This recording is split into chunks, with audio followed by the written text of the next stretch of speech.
নমস্কাৰ প্ৰাতঃদেমৰ এক বিশেষ অনুষ্ঠান প্ৰতিভাৰ সন্ধান বিচাৰিলৈ আমি আপোনালোকক স্বাগতম জনাইছোঁ। আমি আজি প্ৰতিভাৰ সন্ধান বিচাৰি এগৰাকী আমি প্ৰতিভাৱান খেলুৱৈৰ ওচৰত উপস্থিত হৈছোঁ। তেওঁ হ'ল ভৱাৰ্ণৱ চান্দিল্য। তেওঁ দৰাচলতে দক্ষিণ কামৰূপৰ পলাশবাৰী সমষ্টিৰ অন্তৰ্গত মিৰ্জাত ঘৰ, কিন্তু বৰ্তমান তেওঁলোক গুৱাহাটীস্থিত আমবাৰীত তেওঁলোকে স্থায়ীভাৱে বসবাস কৰে। মই প্ৰথমতে ভৱাৰ্ণৱক আপোনালোকক চিনাকি কৰাই দিছোঁ। নমস্কাৰ।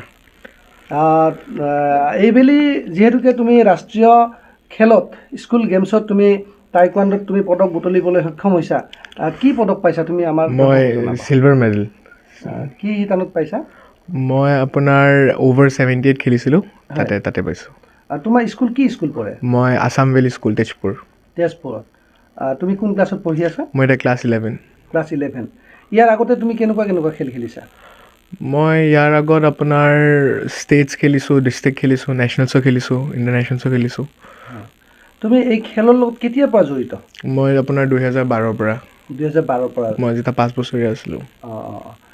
তোমাৰ শিক্ষাগুৰু বুলিলে প্ৰথমতে তুমি কাৰ নাম ল'বা? প্ৰথম মোক শিকাইছে আপোনাৰ অমৰজিৎ ছাৰ বুলি, তাৰপিছত আপোনাৰ সন্তোষ ছাৰ, তাৰপিছত অজয় ছাৰ, তাৰপিছত ভেকু ছাৰো বহুত শিকাইছে, তাৰপিছত আপোনাৰ হৰ্ষা বা, নীলম ছাৰ। এতিয়া মই কাৰেণ্টলি আপোনাৰ বিভাস দাৰ লগত শিকি আছোঁ, তেওঁৰ লগতে শিকি আছোঁ। তোমাৰ এই যিটো স্কুল গেমছ হৈছে, এইটোতো ৰাষ্ট্ৰীয় পৰ্যায়ত হৈছে। কি গেমছটো কি আছিলে গোটেই ডিটেইলছ? আপোনাৰ SDFI নেশ্যনেল গেমছ, মানে আপোনাৰ স্কুলৰ যোনটো নেশ্যনেল গেমছ হয়। কিমান তাৰিখৰ পৰা হৈছিলে? আপোনাৰ 31ৰ পৰা হৈছিলে। কিমানলৈকে? 5 তাৰিখলৈকে।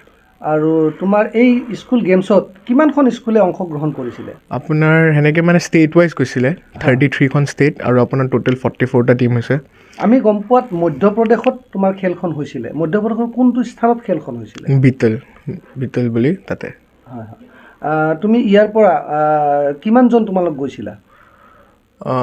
আমি ইয়াৰ পৰা মানে মই আমাৰ স্কুলৰ টীমৰ হিচাপে গৈছিলোঁ, IPSC টীম যোনটো হয় আমাৰ। মই মোৰ নিজৰ স্কুলৰ পৰা মানে মই অকলে গৈছোঁ, বাকী বেলেগ জেগাৰ পৰা মানে আহিছে আৰু। বেলেগ জেগাৰ পৰা আহিছে। তোমাৰ খেল কোন তাৰিখে হৈছিলে? মোৰ আপোনাৰ 4 তাৰিখে। 4 তাৰিখে হৈছিলে। একেদিনা ৰিজাল্টটো দিছে নে? একেদিনা হৈছে। তোমাৰ 78 kg বুলি ক'লা? অভাৰ 78। ইয়াৰ পিছত তোমাৰ খেল আৰু ক'ত আছে? খেল আৰু গুৱাহাটীতো আছে, ডিষ্ট্ৰিক্ট আছে, ষ্টেটছ আছে, আকৌ নেশ্যনেলছো আছে। তোমাৰ ভৱিষ্যত পৰিকল্পনা? ৱৰ্ল্ড চেম্পিয়নশ্বিপ বা এছিয়ান চেম্পিয়নশ্বিপ খেলাৰ। এয়া আছিল ভৱাৰ্ণৱ। এই ক্ষেত্ৰত আমি আকৌ অলপ চিনাকি পৰ্ব এটা ৰৈ গৈছে। আমাৰ মাজত উপস্থিত আছে ভৱাৰ্ণৱৰ মাতৃ, আৰু তেখেতক আপোনালোকে ভালদৰে চিনি পাব। তেখেত হ'ল আমাৰ পলাশবাৰী সমষ্টিৰ ছয়ানী, যি আমাৰ জিলা পৰিষদ আছে, জিলা পৰিষদৰ আমাৰ মাননীয় আমাৰ জিলা পৰিষদগৰাকী আমাৰ সমীৰাণী ভট্টাচাৰ্যী বাইদেউ। আমি প্ৰথমতে বাইদেউক স্বাগতম জনাইছোঁ। নমস্কাৰ। হয় বাইদেউ, আপোনাৰ ল'ৰাই যিহেতুকে এইবেলি ইমান ধুনীয়া এটা খবৰ আমালৈ কঢ়িয়াই আনিলে, এই ক্ষেত্ৰত আপুনি কি ক'ব? মই সুখী অনুভৱ কৰিছোঁ, আনন্দিত হৈছোঁ তাৰ খেলৰ ৰিজাল্টটো পাই পেলাই। হয় হয়।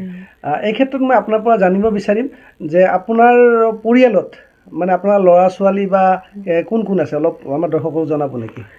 মোৰ ল'ৰা দুটা, এই সৰু, ভৱাৰ্ণৱ সৰু। ডাঙৰজন কি পঢ়ি আছে? ডাঙৰজন MBA কৰি আছে। MBA কৰিছে। ক'ৰ পৰা কৰিছে? ইয়াতে উজান বজাৰ, এইখিনি পাহৰিলোঁ।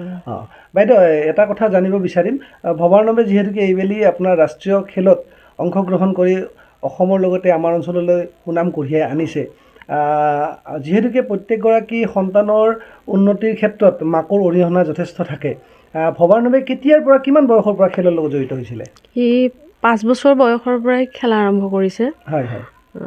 তাৰ লগত বিশেষকৈ আচলতে দেউতাক বেছি বুলি ক'ব লাগিব। তাক মানে সৰুৰ পৰা অনা নিয়া কৰা, ষ্টেডিয়ামত, নেহেৰু ষ্টেডিয়ামত খেলিছিলে।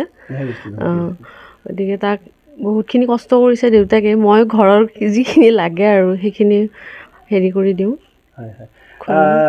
যিহেতুকে আজি আপোনাৰ ল'ৰাই এটা সুনাম কঢ়িয়াই আনিছে, এগৰাকী মাতৃ হিচাপে আপুনি কেনেকুৱা অনুভৱ কৰিছে? অনুভৱটো ভালেই লাগিছে, আৰু খেলত জিকিলেতো ভালেই লাগে। হয় হয়। ঠিক আছে।